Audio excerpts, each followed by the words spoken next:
Ya, sesuai dengan sudah tahu semua di medsos bahwa Pergub nomor 2 tahun 2026 sudah dicabut semenjak hari ini.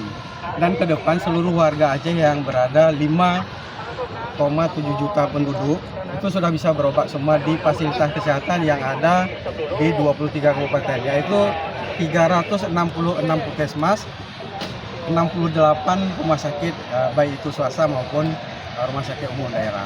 Sudah boleh berobat di mana aja dan tidak memandang desil lagi. Ya, mudah-mudahan kita bisa berkah semua. Apa ini untuk semua layanan penyakit, Pak Ya. Kadis? Untuk semua layanan penyakit? Semua layanan.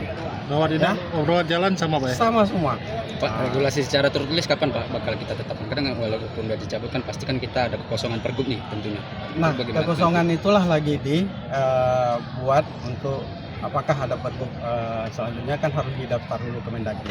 Ini yang jadi ininya sesuai dengan Biro Hukum mungkin sudah melaporkan hal seperti ini. Kira-kira berapa lama tuh Pak waktu yang dibutuhkan Pak? Saya kurang tahu itu. Pak Kadis, untuk anggaran kita di Provinsi Aceh sendiri, saat ini seperti apa? Tidak ada masalah kalau masalah anggaran.